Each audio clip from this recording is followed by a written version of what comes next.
Darkcast Network. Welcome to the dark side of podcasts. It's the moments that count. When disaster beyond the ability to comprehend is breathing down your neck, making you forget how to breathe while simultaneously not getting in enough oxygen. It's these moments that count while gripping the phone and trying to keep your voice from shaking, begging, pleading with the person on the other end of the line to send help. It's not the Marines or the Navy SEALs. The SWAT teams or special units don't show their faces for fire. Instead, it's the police, the firemen, the very people we walk with on the streets, and the people who we stand behind in line at the grocery store who show up and step into these life-altering situations to save what we hold dear. It is ingrained in these men and women to help, to step forward and offer a solution to a problem, to get you to safety, and to make things better. But it is the firemen, and specifically the hotshots, who deal with the ever-present, ever-changing, and increasingly more aggressive fires we see every day. They enter these dangerous grounds with no one to call for help. They have only what they can carry with them. It is their own knowledge, their gut instincts, and listening to their brothers around them that bring them home alive. It is also these men and women who pay the ultimate price. Welcome back to Tragedy with a View.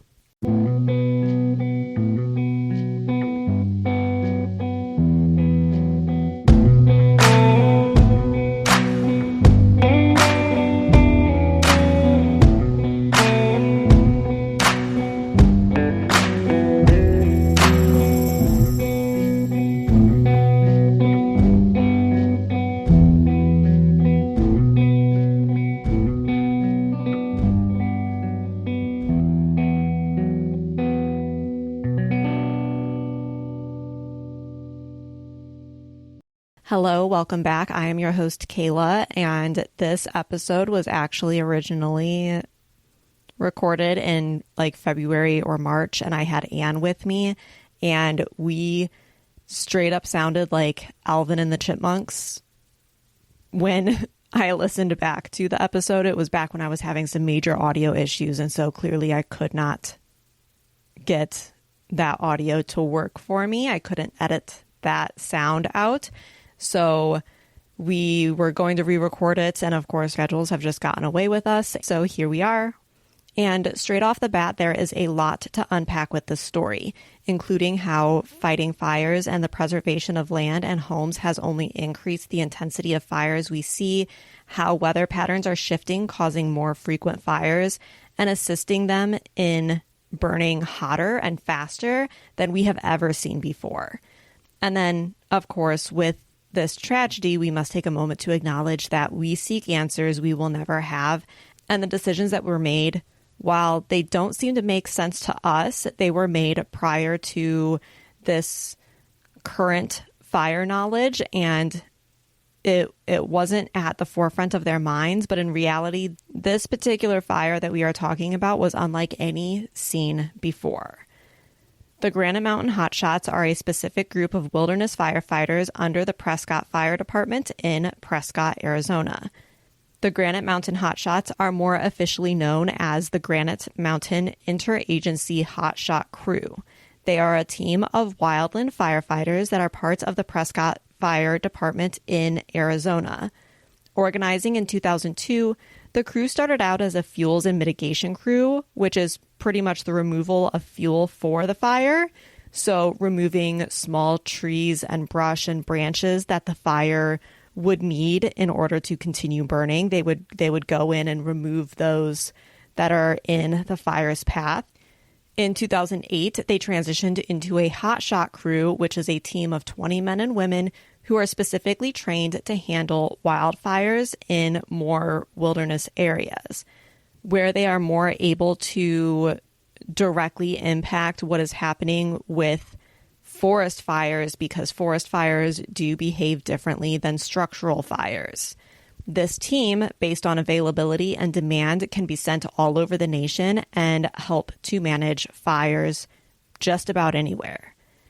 In 2013, the crew of 20 men who made up Granite Mountain Hotshots include Andrew Ashcraft, Robert Caldwell, Travis Carter, Dustin DeFord, Christopher McKenzie, Eric Marsh, Brendan McDonough, Grant McGee, Sean Mincer, Scott Norris, Wade Parker, John Person Jr., Anthony Rose, Jesse Steed, Joe Thurston, Travis Turbyville, William Warnecki, Clayton Whitted, Kevin Wyjek, and Garrett Zuppinger.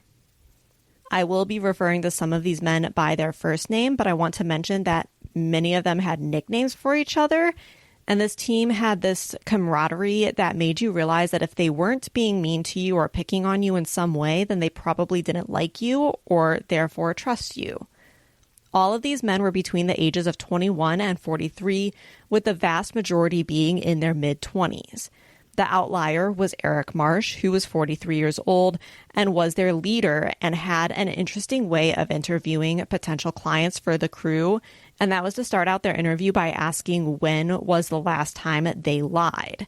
And he did this to try to find people who would admit to their faults and know them and own up to them, because in his mind, this made them a more trustworthy person, and in this line of work, trusting the man at either side of you was a life or death decision. In addition to this, admitting to a mistake right away means that problems can be mitigated faster. And in this 2013 season, the team had really started off like many others. In Arizona, there are a lot of fires. There are a lot of fires in the states surrounding Arizona and just all over the West. Granite Mountain Hotshots had worked multiple fires in the surrounding area. They had just worked 12 straight days and logged 149 hours on the clock, which is over 12-hour days. And on June 28th, they dragged their butts back into the station where they had yet another fire to work. But most were in high spirits because they would have to work on Sunday, which meant that they were going to be paid overtime, which is nearly $20 an hour. But the Yarnell fire that they were to be reporting to at this time was only one of 7 blazes that had sparked the night before during a thunderstorm that produced several fires due to the lightning. Yarnell fire was actually so small that they had not named it, but after it burned more than 100 acres over 2 days, it was given the name Yarnell Hill Fire, and it was time for the Hotshots to report on June 30th. At this point, an incident command center had been set up at the volunteer fire station in Yarnell, and 8 fire engines, structural protection specialists, air tankers to drop water and fire retardant, and 3 hotshot crews were requested. The Granite Mountain Hotshots was one of the crews to be responding. Along with these responders would be the Lewis crew, which was a group of prisoners who worked as firefighters, and they're a very select group of inmates, and when they were on the line, they were not seen for their crimes or as prisoners. They were firefighters who are heroes, so this is a huge deal. The reason for this elevated response, despite the fire being relatively small, was that the fire was heading towards the town of Yarnell. The town is a former gold mining town and had a population of about 650 people in 2013.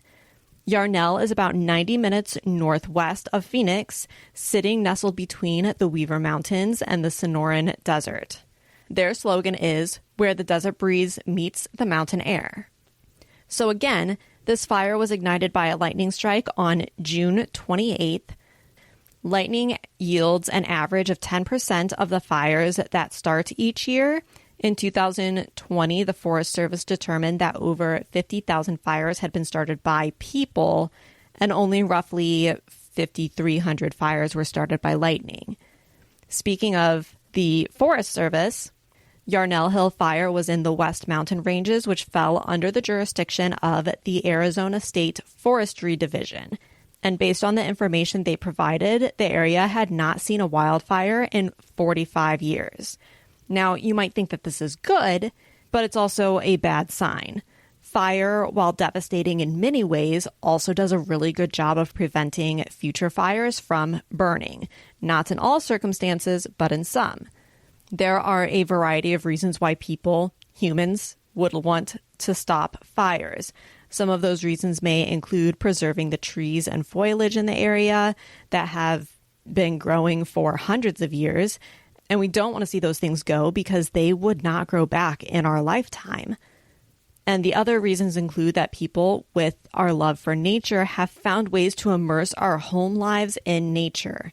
And we have built our homes on mountainsides with this prestigious view of the mountains so that way we can step right out onto our porch with a cup of coffee. We are greeted by beauty that no human could ever make. With that residence, though, comes the drive and the responsibility to protect it, which means that when fires head towards those homes, first responders and fire responders step in and try to stop it.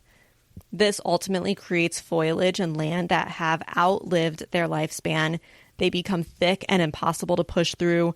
And when Arizona enters its drought season, as it inevitably does, the foliage that we have refused to allow to burn becomes the fuel that can cause fires to rage from something simple and manageable to a monster consuming everything in its path. And that is exactly what happened here. When the fire started on the 28th, there was not a ton of concern about Yarnell Hill Fire. But on June 30th, the fire exploded from 300 acres to over 2,000 acres by 5:30 p.m. The temperature had been hovering at over 100 degrees Fahrenheit or over 38 degrees Celsius, which means that it is hot.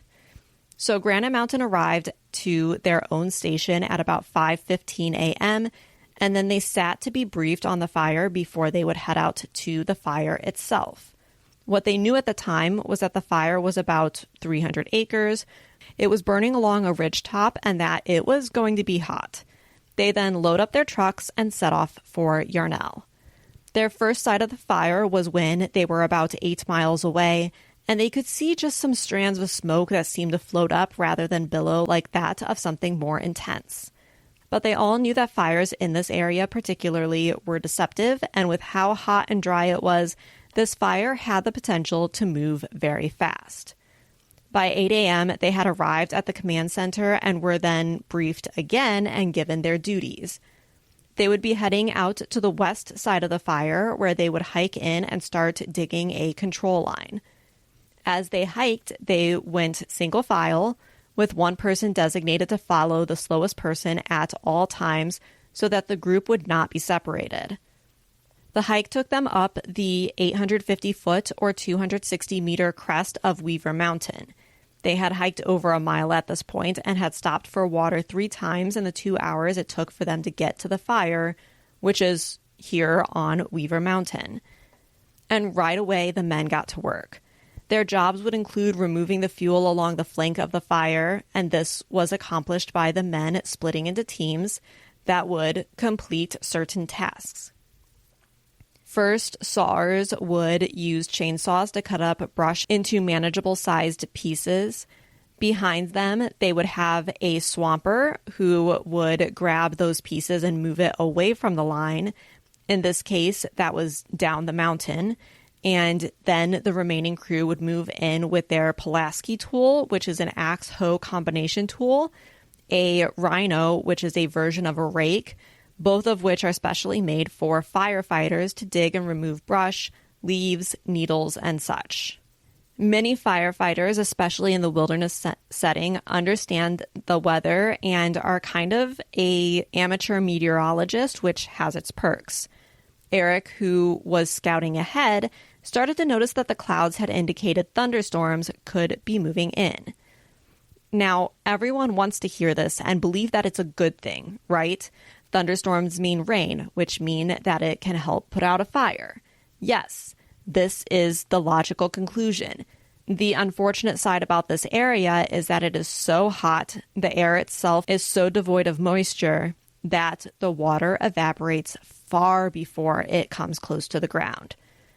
Because of this, firefighters do not have the benefit of added water or cooler temperatures, but they do have the added risk of storms acting like vacuums, creating high winds and downdrafts that would push a fire faster and farther than it would normally travel on its own. This could also change the direction the fire is moving in multiple times in a very short period of time. As he is watching the sky, Eric can see planes, specifically DC-10s or VLATs, which are a very large air tanker as they swooped down and released 12,000 gallons of fire retardant between the flames and Peoples Valley. Peoples Valley is the town the fire was closest to at this point in time. The fire retardant is a combination of water, fertilizer, and red dye, and the red helps those both on the ground and in the air see where the retardant was already placed. In 2013, at least, there was only 2 of these planes in the entire country, and not only were they limited in quantity, they were also extremely expensive. At $57,000 per load, this job was dangerous. Between 2001 and 2013, 22 pilots had died in tanker accidents while responding to fires. Eric was a highly experienced fireman and leader, and he wanted to know what the fire was doing at any given moment so that way he would be able to keep his men as safe as possible. To do this, he decided to send one member of his crew to be a lookout, and he decided on Brendan, who had been suffering from a cold recently, and he thought that a slow day would be good for him instead of pushing him to his limits like working a fire does. At the same time, a second hotshot crew out of the Coconino National Forest in Arizona called the Blue Ridge Hotshots arrived, and they began to coordinate their efforts by helping to expand the road that stood between the fire and Yarnell. And they were planning to expand the road, quote unquote, expand the road, by setting fire to the brush between the road and the fire, which would then rob the fire of its fuel and it wouldn't be able to jump over the road. In the meantime, Brendan found a good spot to watch the fire, and he, for his own safety, set up checks that would indicate it was time for him to leave the location if the fire reached those checkpoints. This trigger point was a small drainage ditch that was about 1/4 mile away, and his job was to keep an eye on not just the fire, but also the weather conditions and be an alert system for any major changes that occurred. From here, Brendan was able to watch the rest of the team as they worked with, quote, 1 foot in the black, which means that they always had an accessible escape route. It is one of those things that is there to make sure that these men and women can be as safe as possible while working in these dangerous conditions. But from his vantage point, Brendan could see the fire was gaining traction. The white tendrils of smoke that they had seen that morning were now thick black smog that was clouding out the sky above them.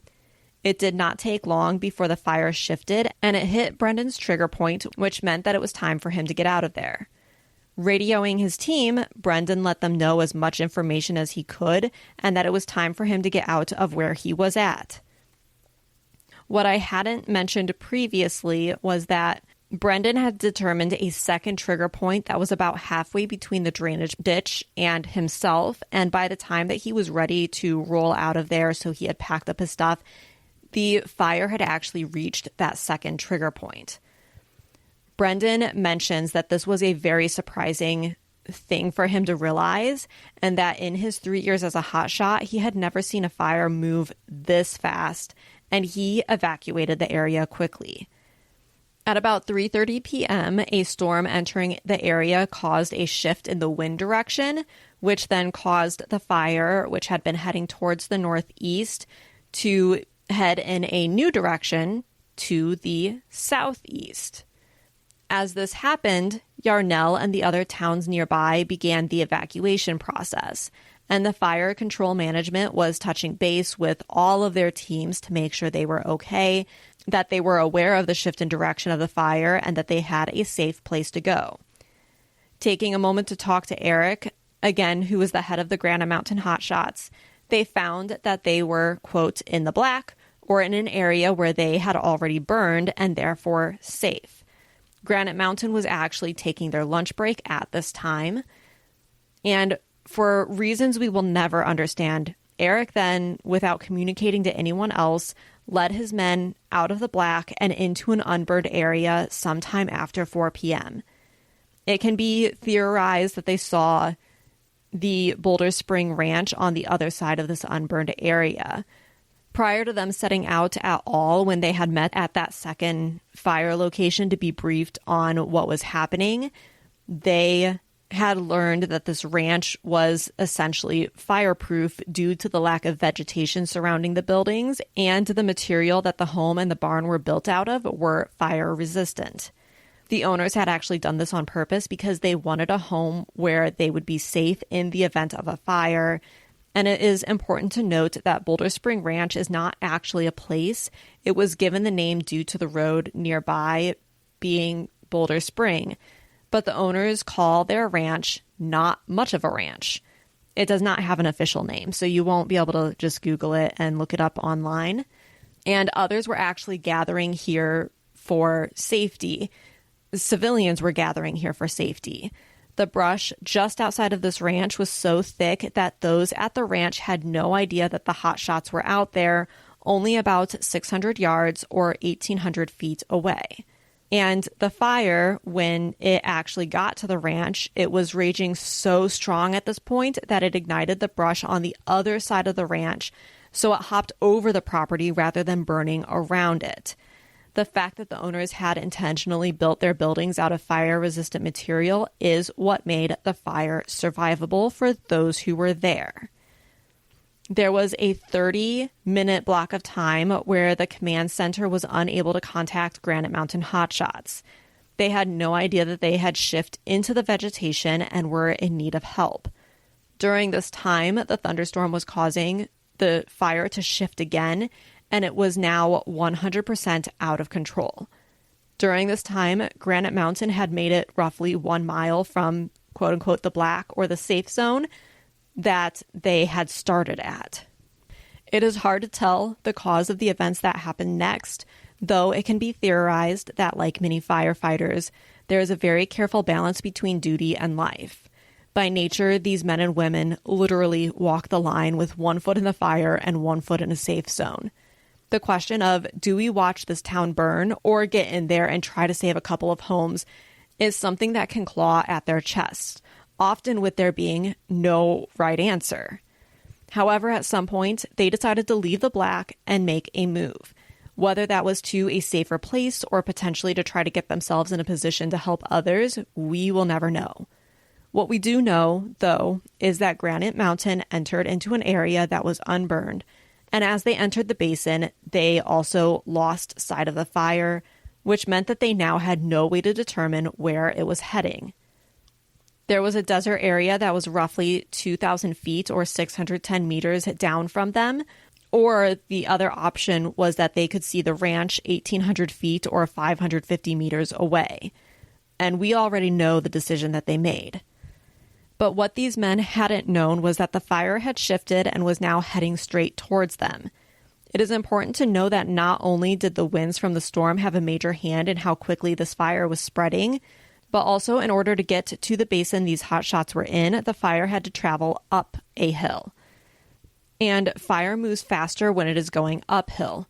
I learned this little tidbit from April, who is the host of Crime to Burn podcast, and she explains that, this is my dumbed down version, is that when fire is burning, there is this direction of energy of that fire, and those directions of energy are consuming fuel. And the faster that fuel is heated, the faster the fire then can consume that and use it. Because when you move uphill, heat rises. It heats up the fuel ahead of time much faster, meaning that when the actual fire makes contact, it is already ready to be consumed. It doesn't need to be warmed up first. So at this point, a plane flies overhead and Granite Mountain is able to make radio contact with them and lets them know that they are making their way toward the ranch. They can see the ranch. They can see the owners rushing to move their animals inside the barn. And as long as they can move consistently, they will be there within 15 minutes.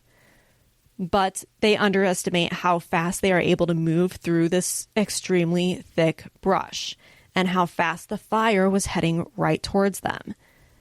At roughly 4:37 p.m., Yarnell Hill Fire was quickly cutting Granite Mountain off from being able to reach the safety of the ranch. One of the heads of the fire, or a section of the fire that burns ahead of the rest of the line, had actually arched around the basin they were in and cut them off from reaching the ranch. At this point, they were also unable to turn around and return to the black that they had come from.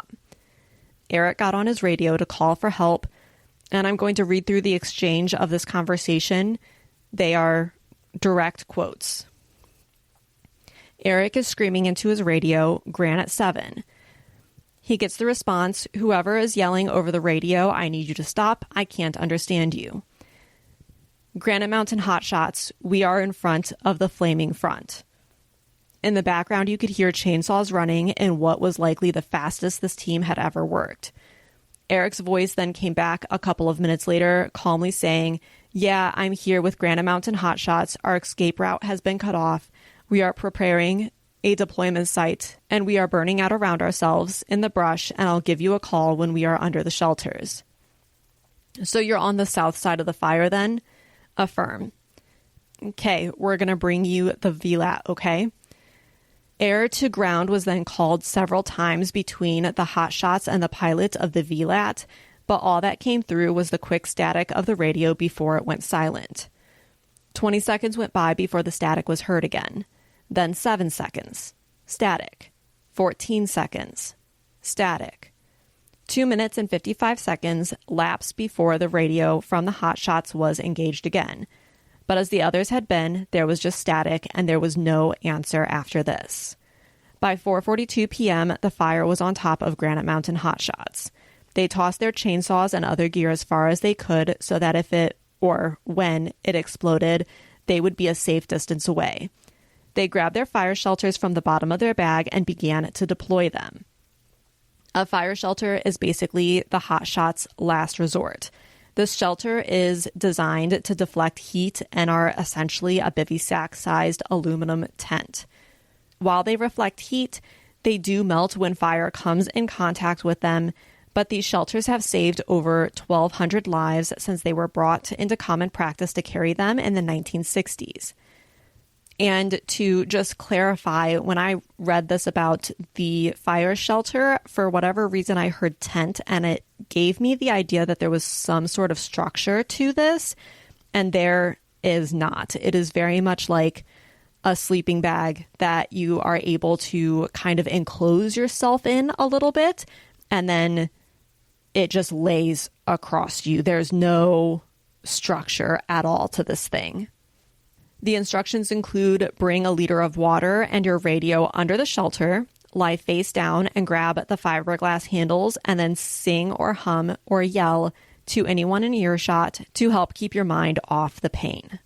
In order to have breathable air, it was recommended to dig down into the ground and bury your nose in the dirt to have something cold to press your face against. Still, while this device has saved lives, though the temperature of the fire is over 2,000 degrees Fahrenheit or 1,093 degrees Celsius, the shelter will not do its job and reflect enough of the heat. Or it does reflect heat, but the internal temperature rises above 300 degrees Fahrenheit, which is the point where the question of human survivability comes into place. They would have deployed their fire shelters in order of experience so that the most experienced person can help those with the least experience, meaning the rookies would be first, with Eric being last, each making sure that the others were beneath their shelters before they opened their own. In order to protect their heads, they would have their feet toward the fire that was charging at them, and the group was so close together that their shelters would have been touching. As mentioned, they would have been yelling to each other. Whether it was offering encouragement or just making noise, they would have had to listen carefully over the roar of fire and wind to hear each other. Pain would have radiated across their skin and then penetrated their muscles, causing the screams to become more desperate as their body's instincts to get away took over. As the temperature surged over 2,000 degrees, the shelter disintegrated above them, and the silence that followed the fire line was deafening. In the plane, the pilot tried to make contact again and again, but he never heard a voice on the other end of the line. All that he got in response was a click of the radio being engaged before being let go. As the fire cleared the area, the failure to reach anyone on Granite Mountain left everyone feeling both shocked and desperate to get to the men. Half an hour later, a helicopter from Arizona's Department of Public Safety spotted what was left of their tangled gear of the Hotshots. Eric Tarr, a paramedic, was on the helicopter, and he was dropped off at the ranch so that way he would be able to hike in and get to the men first. He rushed over the charred landscape, and as he checked every man for a pulse, he was momentarily startled when he heard a voice, but quickly realized that it was someone talking over a radio, and the voice was not coming from anyone that was laying in the ash. As Eric stood upright and turned to look around him, he saw firefighters and Forest Service men on ATVs cresting the ridge, but it was at that moment that he was able to confirm all 19 members of the Granite Mountain Hotshots had perished. This was Prescott City's fire department's first fatality in their 128-year history, and it was the most deadly fire since the Griffith Park fire in California, which killed 29 in 1933. The fire was so aggressive that 14 of the shelters had been vaporized, winds blowing what remained away. While we cannot know what was going on in those 19 men's mind, there is likely a fatigue factor. There was likely a factor of breathing in fumes that clouded the ability to assess problems clearly and the blind faith in their leader. Not that I am saying Eric was wrong in any way, but there was likely an element of, he is our leader, he thinks this is the best game plan. Why would I question that? The Yarnell Hill Fire did not slow down in the wake of this tragedy. We will come back to these men, but I want to take a moment to mention that while this is happening, the fire is still being fought. By the following day, the fire had consumed 8,300 acres of land, 400 firefighters were on the line, and it was not declared 100% contained until July 10th. 127 buildings in Yarnell had been burned to the ground, and Peoples Valley was partially evacuated while Yarnell was completely evacuated. State Route 89, which is the main route into these towns, was closed for 25 miles, and Red Cross services provided shelter or goods for hundreds of people during this 2-week window. Governors, agency administrators, President Obama, and many others made public statements about these men, promising help for the families and naming these 19 men as heroes. By July 4th, 800,000 United States dollars had been raised for the families of the victims, and during a memorial service for the 19, a representative from over 100 hotshot crews across the country were in attendance. The funeral home was handling each of the individual services extremely carefully, and they did this to allow for anyone who wanted to be able to attend every single one of these men's memorials, they would be able to do so. There was no overlap that would cause someone to miss one person's over another's. From the time that Eric Tarr arrived on scene to the dates that these men were buried in the ground, someone stood with their bodies out of honor. A demonstration that even in death, these men were not alone. To honor those who bravely lost their lives, Granite Mountain Hotshot Memorial State Park was created, where there is an observation deck at the end of a 3-mile or 4.8-kilometer path. The trail follows the path that they took to where they made their last stand. The fatality site is surrounded by caged-in rocks that serve as a wall connected by chains, one for each of the men who lost their lives. On the inside, a cross stands at the location that each man was found in. Multiple works have been released to encapsulate what happened here and hope to bring an understanding of what these men have gone through. These included a documentary film called Granite Mountain Hotshots and Yarnell Hill Fire that was released by Outside Magazine in 2013. The U.S. Forest Service released a series of videos in 2014, and also in 2014, the Weather Channel released a documentary called America Burning, the Yarnell Hill Fire Tragedy and the Nation's Wildfire Crisis. There is the drama film called Only the Brave that was released by Columbia Pictures in 2017. And there are multiple books that were published, such as Kyle Dickman's On the Burning Edge, A Fateful Fire, and The Men Who Fought It. Brendan McDonough, the surviving hotshot, published My Lost Brothers, The Untold Story by the Yarnell Hill Fire's Lone Survivor. And he also published Granite Mountain, the first-hand account of a tragic wildfire, its lone survivor, and the firefighters who made the ultimate sacrifice.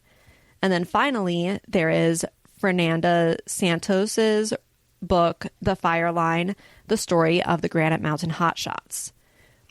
And I cannot end this episode without touching on grief and the chokehold it has on anyone who has experience with it. Grief is unexplainable and wholly recognized at the same time by those who have suffered or in the brunt of the storm itself.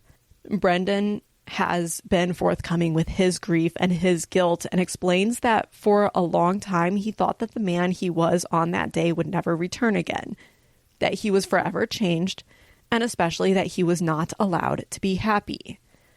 In an interview, he states, "Sometimes trauma keeps us stuck. Loss and grief keeps us stuck. We need help. We can't do this on our own. And the expectation to do it on your own is unrealistic when we face hard, difficult times. As I approach the 10-year, just a lot of gratitude for the life that I live today. There are certain emotions or certain feelings and memories just sometimes don't lose their sting." The loss of the Granite Mountain Hotshots sent shockwaves of grief throughout the families, the friends, and the entire community. The fire claimed the lives of 19 brave firefighters, leaving behind an immense void that undoubtedly will impact those that love them for the remainder of their lives. For the families of the fallen hotshots, grief has evolved through various stages over time. The events that occurred are impossible to comprehend, and yet they happened. But then the community rallied behind them, offering support and comfort during the initial stages of mourning. As the reality set in, the grief became louder, manifesting in different ways. Some found solace in sharing memories and stories of their loved ones, while others struggled with the immense feeling of a hole in their bodies where their loved once was. Grief support groups and counseling services played a crucial role in the helping of these families navigate their emotions. Memorials and tributes have provided a space for reflection and remembrance, allowing the community to honor the legacy of these heroes. Grief has no timeline, and each person copes differently. And some have dedicated themselves to the commitment to ensuring that this tragedy does not happen again, especially in a time where wildfire seasons are lasting longer, where fires are bigger, hotter, and more dangerous than ever. Thank you for listening. That was a tough one to get through, but sometimes they are. Subscribers, we will talk next week. Everyone else will talk in 2 weeks. I hope you enjoy, and bye. What is life without close calls with disaster? Thank you for listening. Don't forget to follow the podcast to be the first to hear the now weekly episodes.